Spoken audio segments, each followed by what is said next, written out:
Danes v okviru sekcije Moja podjetniška pot prav lepo pozdravljam Matejo Kalin, ki je ustanovila zelo zanimivo podjetje. Ampak najprej za začetek bi mogoče stavek ali dva prosila, da se Mateja malo predstaviš, kdo si, kaj počneš. Živjo, hvala za tale intervju, za vse skupaj. Moram reči, da mi se ukvarjamo predvsem z menstruacijo, z menstrualnimi rešitvami in začelo se je z tem, da imamo v bistvu prvo menstrualno skodelico v Sloveniji, ki je razvita in narejena v Sloveniji, to je Lalikap. Zgleda takole in ni noben bav. Ampak poleg Lalikapa pa seveda pomagamo ženskam pri vseh teh tegobah med menstruacijo, da so čim bolj brezskrbne. To pomeni, da imamo recimo menstrualne hlačke, pralne vložke, več ali manj vse te bolj trajnostne alternative med menstruacijo, ki pa so tudi zelo prijazne do ne samo okolja, ampak tudi pri nošenju so zelo uporabne. Tako da imamo polno enih stvari, tudi proti bolečinam med menstruacijo, tudi mehke tampone, v glavnem vse, kar si srce zaželi, da si nekako rešiš te tegobe, bomo temu rekli, med menstruacijo in probamo polnomočiti vse ženske na tem svetu, da si pomagajo. Lepo, lepo. Mogoče bi te na začetku vprašala, kako je prišlo do te tvoje karierne poti. Kaj te je navdihnilo, da si se na to pot podala, pa ja, kako se je vse skupaj začelo, odkot ideja, kako Ja, te je to je, zaneslo? to je zelo dolga zgodba o moji menstruaciji, ki jo ponavadi povem z vsem patosom, ki paše zraven, ne. Takrat pač je bilo samo en vložek, pa mogoče tampon in vsi moji dnevi, ki smo šli na morje in moja močna menstruacija, si lahko vsi mislite, da je bilo res masakr, a ne. Tako da, ko sem v bistvu po tolikih letih ugotovila, da obstaja neka rešitev, da lahko grem v vodo med menstruacijo, da za mano ne bo smrdelo o razkroju krvi, ali pa rešitev, da ne bo jogi ves krval, a ne, da bom lahko normalno spala po noč in bom lahko končno brezskrbna. In ta rešitev je bila znana že od 1930. leta, se pravi takrat, ko so tamponi ven prišli.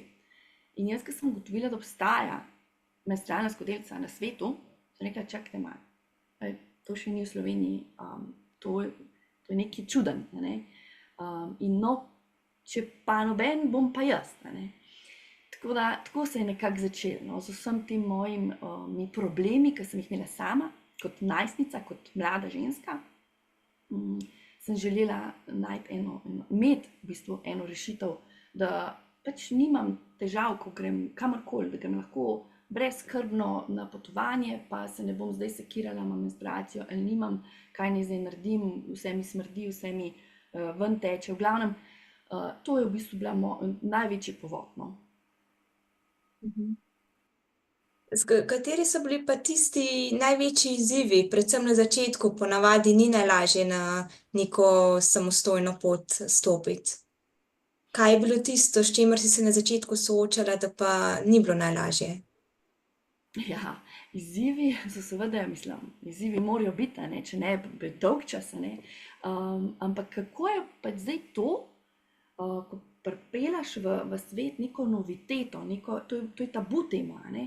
Kako zdaj to razširiš širši javnosti, razložiš svetu, da imamo nekaj novega, nekaj boljšega, nekaj super, in da dejstvo je, da se noben ne mara pogovarjati o menstruaciji, da jim je vseeno še ves ta sram še iz otroštva toliko močen, da je ta marketing peljati v to smer je bilo res polno enih izzivov. Sem mogla biti zelo kreativna, a ne, da je to nekako šlo, zato ker enostavno ženske se še danes ne razumejo čisto točno, kako se to uporablja. Malo se še vedno bojijo, bom temu rekla, ne. In tukaj je ogromno enih izzivov, ne. S tem, da sem šla v to zaradi neke jeze, zakaj mi noben ni povedal, da obstaja ta rešitev, a ne. In če tega ni bilo, je bilo treba na hitro zavihati rokave, na hitro sem v bistvu pripeljala eno skodelico že iz tujine, ampak potem šele kasneje sem začela svojo blagovno znamko, ker sem sama videla, da znam boljš narediti večjo kapaciteto, da mi bo bolj odgovarjala moja skodelica. Ne. Tako da ja, veliko izzivov, kakor čte. A se je na tvoji poti zgodil kakšen prelomni trenutek? Ja, točno takrat, ko sem si rekla, da zmorem, da jaz to zmorem narediti, da moram pravzaprav narediti, da mojim strankam omogočam, da imajo skodelico, ki jim bo na večino delovala, da bo udobna in da bo imela veliko kapaciteto. Ko sem rekla, da jaz to zmorem, se je v bistvu naredil ta prelomen dogodek, da dejansko si rečeš, ne bo samo prodajala nekega izdelka, ampak ne bo to moj izdelek, ki sem ga jaz kreirala, jaz naredila za dobro drugih. In seveda sebe, najprej sem sebi naredila največjo kapaciteto, da mi bo zdržala čez noč. In to je to, da sam sebe povzdigneš v to, da ti bo uspet. Narediti nekaj, kar dejansko deluje. Kaj pa te pri tvojem delu najbolj veseli, motivira? Kaj te najbolj žene naprej? Ravno to, ker sem imela sama toliko težav, da jaz zdaj lahko drugim ženskam pomagam, jih opolnomočim, jih dejansko lahko dam nekaj, kar ni samo vložek pa tampon. In jaz, ko v bistvu govorim o menstruaciji, o opolnomočenju, o samih izdelkih, se mi zdi, kar malo zažarim, pa dobim nek tak ponoven zagon. Tako da me to res prežiga in rada se pogovarjam o tabujih in razlagam, kako kri teče, iz kako je narejena, da je v bistvu to sterilna stvar, da preteče iz materničnega vratu in pa to magari že 100.000-krat ena in isto povem, ampak ja, to me prežiga in hvala Bogu, da sem ugotovila v bistvu, kaj je moj zakaj oziroma kaj me prežiga. Ja. To je ful pomembno. Moram priznati, da ne vem, koliko časa imaš svoje podjetje. Me pa mogoče zanima, kaj si se v teh letih naučila, se pravi na eni strani v samem poslu in trgu dela, na drugi strani pa mogoče tudi o tem, kar si zdaj govorila, o tej tabu temi. A se tudi prihajamo do tega, da se več govori o tem, da bolj odprto, kakšen je odziv strank, žensk na drugi strani, mogoče tudi moških. Ja, jaz se v bistvu s tem ukvarjam že tam 20 let zares. Najprej 7 let z uvozom, potem pa še toliko in toliko let zdaj z Lalikapom kot takim. In ja, seveda so vzponi in padci, noben ni rekel, da bo lahko, so sezone, pa ni sezone, ampak jaz mislim, da je odnos v bistvu je tisti, ki prodaja. Odnos do zaposlenih in pa do vseh vpletenih v procesu. To je, se mi zdi, odnos je bistven. In pa, da ostaneš nekako zvest sam v sebi in svoji viziji, da si res tako vztrajen, kreativen, prilagodljiv na koncu koncev in pa brez tega v bistvu težko obstajaš v podjetništvu na dolgi rok, ker so skozi vzponi pa padci in je treba skozi malo pivotirati. Ja, tak, če si vztrajen, pa če imaš kreativen pogled na svet, se mi zdi, da gre. Odnos. Vprašanje, tukaj je bilo enih, da sem... Ja, se pravi, na eni strani tabu tema o sami menstruaciji, krvi. Ja, to je pa potem še dodatek, hvala Bogu, da me ravno to pač prižiga in je problem, da najprej sem celo mislila, da so ženske, da je boljš, da ni več taka tabu. Ampak potem sem ugotovila, da so se samo navadile na izdelek, da je pač lažji. Problem pa je, da imamo mi zakostenel še iz pradavnine ta sram In da že otroci imajo še vedno ta sram, čeprav jih drugače vzgajamo, kot so naše mame, nas. Ne? In je še vedno prisoten, ampak zato pa je, ne? Zato pa smo tukaj, da govorimo o tem, da se pogovarjamo, da dajemo, izobražujemo na koncev, da počasi to družbo peljemo proti brez tabujev. Ampak ni lahko. No. To je res dolgotrajno zakostenel sistem, ampak nič hudega. Pač počasi se daleč pride. Ja, tako lepo si povedala, jaz mislim, da otroci čutijo, a ne. Ta sram se čuti, ker je že generacije nazaj prinešen in je to dolgotrajen proces. Mhm, mhm. Ja. Ja, zgleda, moram jaz to dati potem čez, pa mi grem zaenkrat še kar v redu. No. Kaj pa bi... Imamo tudi delavnice, recimo, za pripravo na prvo menstruacijo. Delamo z zdravstvenimi domovi, naprimer, da jih najprej zdravstvene delavce v bistvu sploh podučimo, zakaj se gre, ne, kaj vse obstaja. Mislim, toliko enih stvari obstaja za menstruacijo, da ljudje sploh ne poznajo. Oni poznajo še vedno unoložek, pa tampon, vse ostalo je pa danes z vsemi inovacijami, ki jih imamo, in hvala Bogu, ne, potem je pa na posamezniku, kaj se bo odločil. A ne? Kdo pa je morda tisti, ki te največ išče? Kakšne so tvoje izkušnje? Mlade ženske v rodni dobi, ki imajo močne menstruacije. To so tudi naše ciljne stranke, zato, ker one so mlade, rabijo okrog hoditi, morajo, so aktivne, a ne? In če imaš ti tiste 7 dni menstruacije zelo močne, moraš to nekako ujeti. In na vložku je res zoprna, ne? Gre po ritnem, vse poznate, saj ne bom razlagala na veliko in široko, ampak ja, ciljna skupina so res mlade punce, aktivne, a ne? In ima seveda zelo močno menstruacijo, da se lahko to lepo izlije in pač deluje, a ne? Tudi v vodi. Glede na to, da si že toliko let v bistvu v tem, kaj pa, če pogledaš, če bi se malo ozrla nazaj, kaj bi si svetovala, bi lahko kaj drugače naredila? Mislim, sigurno bi, verjetno, če pogledaš na mlado Matejo, ki si se kadila. Ja, kaj bi mogoče zdaj s tem znanjem svetovala mlajši Mateji? Zdaj tako, če pogledam res čist nazaj, se mi zdi, da sem šla kar dobro svojo pot, ne. Je bila taka, prav taka ta prava, nimam težav, da bi kaj popravljala. Je pa res, da bi se bolj mogla osredotočiti na tisto, kar me veseli, a ne, v tisto, v čem si dober, kar te trigira, a ne, ne pa na tisto, kar je toliko treba, a ne, torej, da se krepiš v tistem, v čemer si dober, in ne v, ne vem, kakšni matematiki, ki ti pa mogoče ne gre, ali pa, a ne moreš biti povsod najboljši, ker pol si malo dolgočasen, a ne.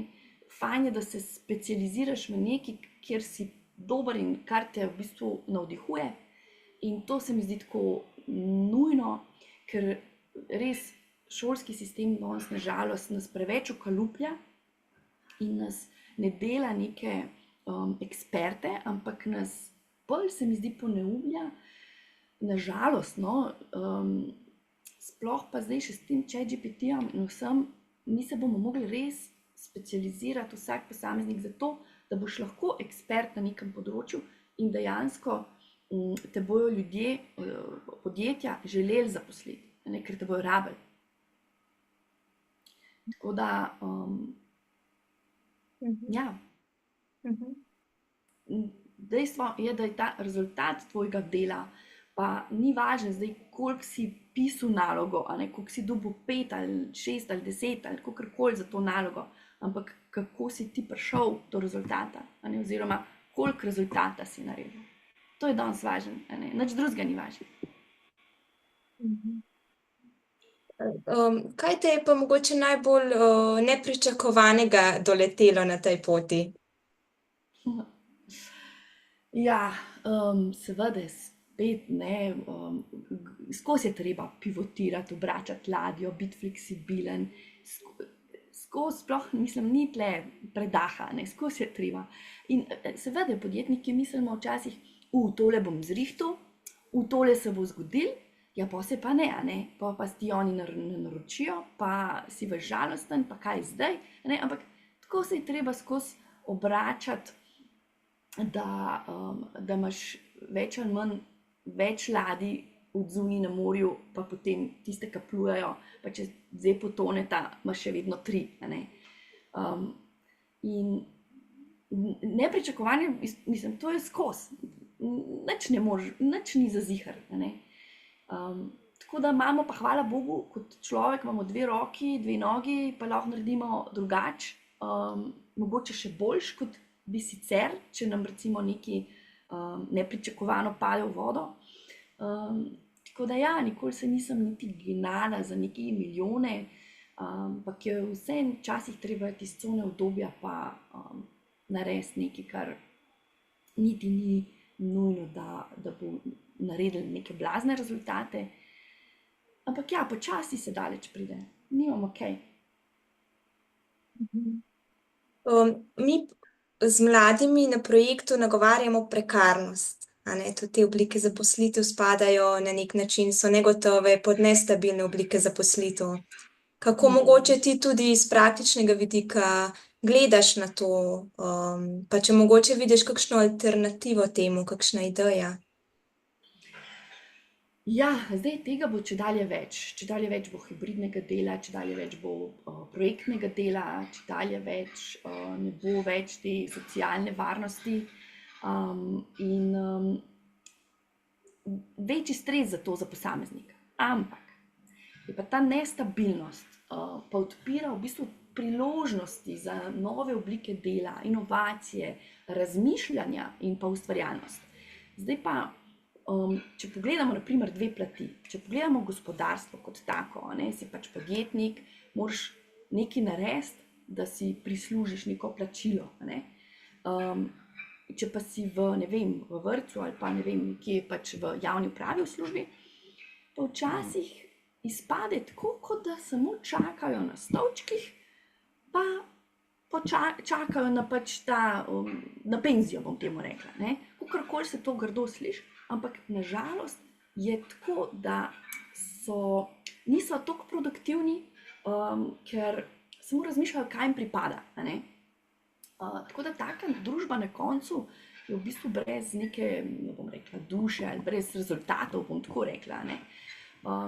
Tako da takega zaposlenega jaz recimo ne bi imela, a ne.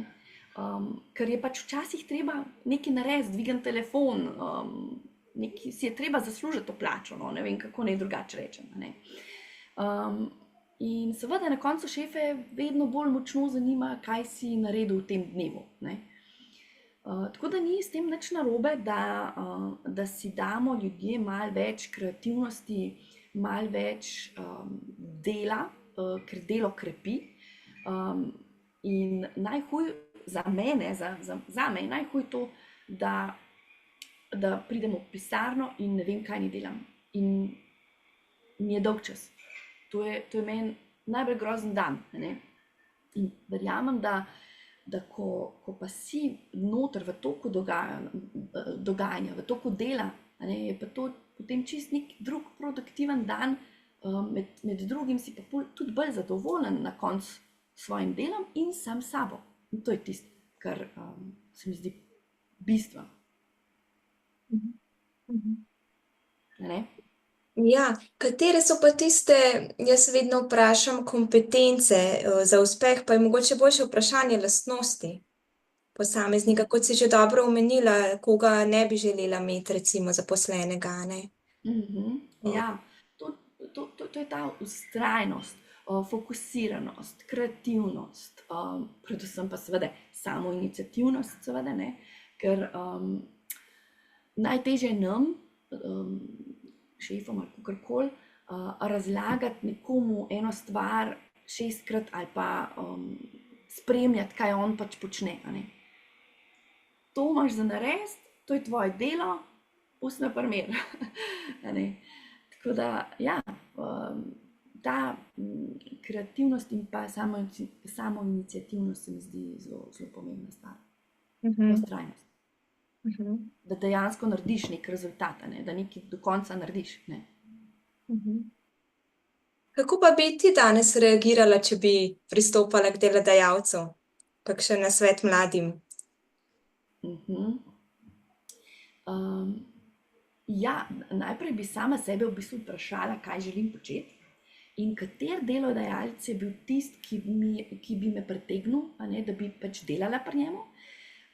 Potem pa ne samo, da bi poslala CV, ampak bi probala pokazati sebe iz druge plati, mogoče kaj lahko pridodam temu podjetju.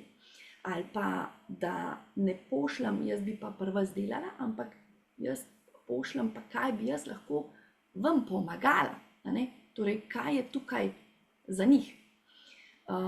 Se mi zdi, da tukaj sigurno dobiš pozornost. Ne? Kaj lahko tudi jaz kot posameznik naredim za podjetje. S tem pač seveda pokažem samoiniciativnost, pokažem kreativnost, pokažem odločnost, ne? In to današnja družba nujno potrebuje, ne? Za rast in razvoj vseh podjetij. Pa tudi mladim pokažeš, da se zanimaš za res, za njihovo delo, njihov razvoj podjetja. Ja. Ne? Kaj pa bi mladim svetovala, recimo, pri prehodu na trg dela, da bodo bolj konkurenčni, bolj uspešni? Kakšni naj bodo, kako naj pristopajo? Zdaj, malo si že odgovorila zdaj s tem odgovorom. Mogoče še kakšen nasvet v tej smeri. Jaz mislim, da ta specializacija, se pravi to, kar tebe res najbolj veseli, se v to vržeš in si specialist na tem področju. Pa kakršenkoli je. Mislim, jaz se ukvarjam z menstruacijo na koncu koncev, ne? Ampak nažalost, še enkrat bom rekla, šolski sistem, ki nas uči vse po vrst, pa vse skupaj nič, ja, ne. Mi se moramo fokusirati v eno smer in tam biti eksperti. In ko smo tam najboljši, nam nič ne more vzeti tega. Ne? Tako da danes imamo strica YouTubea, ki se lahko naučiš, kar te je volja, zraven imamo še ChatGPT in lahko res rasturamo na trgu dela samo s tem, da se sami naučimo tisto, kar nas najbolj veseli. To se mi zdi tako najbolj pomembno. Pa tudi proaktivnost, to sva tudi že omenjali na tej poti, je tudi kar proaktivnost brez ekranov, tukaj v glavi, razmišljanju, ustvarjalnosti, izražanju, dajanju nekih novih predlogov. Ja, pa brez nič ni nič, ne. V bistvu je, da veš, kaj hočeš, da temu slediš, da temu sledijo vse tvoje akcije. Recimo, včasih res ni dovolj, da pošlješ samo življenjepis, pa čakaš, da dobiš dobro službo. Včasih je res treba biti kreativen, ponuditi svetu, kaj lahko ponudiš, ne. In takrat te mogoče res ne more zavrniti, sploh če si res kreativen pri tem, ne. Pa da veš, kaj hočeš, pa katero podjetje, da si odločen, ne. Recimo, jaz sem po končani svoji fakulteti ugotovila, da nimam pojma, ampak res nimam pojma. In praktičnega dne, pa da ne bo pomote, bila sem v teh raznoraznih študentskih letih, povsod sem delala kot kar češ, ni da ni, ampak v svojem fohu pa nisem imela ene prakse. No in jaz sem dobesedno potem se z nekom zmenila, da mu delam zastonj v zameno, da se pri njemu naučim. Sicer bi me potem z veseljem zaposlil, ampak jaz si nisem želela, ker sem ugotovila, da to, kar sem študirala, ni zame. Ker jaz sem šele s prakso ugotovila, da me živčno dela, da me za računalnikom, pa ne grafika, da sem čisto živčna, da na koncu dneva, da sem bila kot živčna razvalina, ker sem mora črtice skupaj sestavljala in potem na koncu praktično ugotovila, da to ni zame. Ne? Tudi to je ena od lekcij, ki je bistvena, da veš tudi, kaj ti ne odgovarja, kaj nočeš. Čeprav je bistvo, da veš, kaj hočeš. Pa celo mislila sem, da vem, kaj hočem, pa potem, ko je prišlo do prakse, se je vse razblinilo. Zelo pomembno je tudi vedeti, ja, česa ne želiš, kaj ni zate. In včasih večkrat v bistvu rabimo prav prakso, da pridemo do tega. Ni druge poti. Ne. Prav, pa kako žalostno, da sem cel študij praktično vrgla v smeti na koncu. In se pač podala spet v neke druge vode. Tako da res, samo to je važno. Kaj te zares veseli? Kakšno imaš pa vizijo, če se malo v prihodnost ozreš? Mogoče na tvoji poti glede prihodnosti, kam se boš še usmerila, mogoče še s kom povezala, kakšne ideje, ki te prevevajo? Zdaj, ja, Lalika kot menstrualna skodelica je zelo, zelo trajnosten produkt. Mislim, mi smo zdaj izračunali, da smo v vseh teh letih prišparali za 100 odraslih slonov odpadkov. To je, mislim, da en slon je 5 ton, se pravi 500 ton, če sem prav razumela. Ja. In to je ogromno, ne? Tako da jaz bi šla v to smer. Trajnost in predvsem izobraževanje žensk, opolnomočenje žensk še vedno, to me še vedno zelo, zelo trigira. In pa trajnost. Trajnost na delovnem mestu, trajnost za zaposlene, to je to. Tukaj se vidim. Kje pa te mladi lahko najdejo, kolikor sploh mogoče punce bi te želele kontaktirati oziroma raziskati točno, s čim se ukvarjaš, da malo tudi same pogledajo, kam jih lahko usmerimo? Ja, mi imamo prav lalika.si, lalicup.si, spletno stran, kjer je v bistvu tam vse lepo razloženo. Imamo tudi razne filmčke na YouTubu, Instagramu, TikToku, you name it, kjerkoli sem. Tako da bom pa zelo vesela, če me kdorkoli kontaktira, če ima kakršnokoli vprašanje, z veseljem pomagam. Najlepša hvala za vse te dragocene informacije, sploh na začetku, ko mogoče tudi še sebe precej spoznavamo, kdo smo, kaj želimo, česa ne, kam nas vleče. Tako da so res izkušnje, bom rekla, teh 20 let in tako zares dragocene. Tako da sem hvaležna za odziv. Tako da jaz bom tudi se potrudila, da bo res to do mladih prišlo. Tebe bi pa še za eno zaključno misel prosila, preden se posloviva. Ja, saj po moje sem že več ali manj kar vse povedala, pa se mi zdi, da se že skoraj malo ponavljam, ampak dejstvo je, da mi kot vsak človek zares rad dela.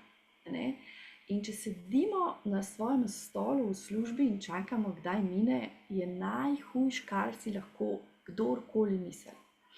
Zato se moramo osredotočiti samo na to in nase in kaj so naše vrline, kaj so naše potrebe oziroma želje in v to iti. In nimam kaj drugega za reči, ker to, kar bomo mi se specializirali oziroma v kar damo fokus, to potem tudi raste. In mladi imajo danes na dlani vsa znanja. Tako da ne samo mladi, vsi imamo zdaj ta znanja z ChatGPT-jem in vsem. In to je potem 100-krat lažje. In 100-krat lažje, mogoče ja, super je imeti neko diplomo, neko diplomo, ampak še boljš pa, bolj pomembno pa je, da v vsem tem študiju ali pa ne študiju da se vrže v vse študentska dela, kar je možno, da probamo najprej prakso, da vidimo, kje smo dobri, kje smo, kaj nam dela. Jaz sem bila recimo tajnica. Jaz se spomnim, meni je bilo takrat, ko sem bila tajnica, bilo najlepše, zato ker je bilo to dinamično delo.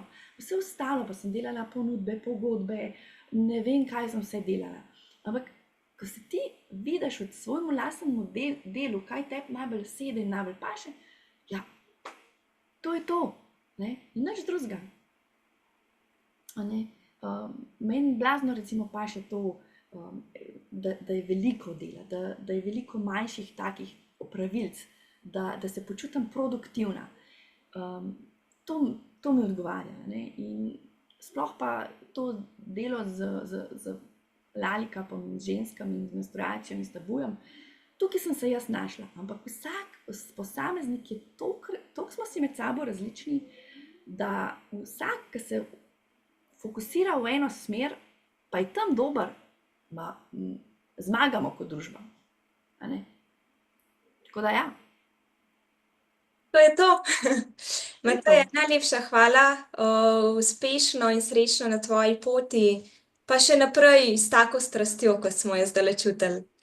Želim Hvala. vse dobro, lepo in hvala za sodelovanje.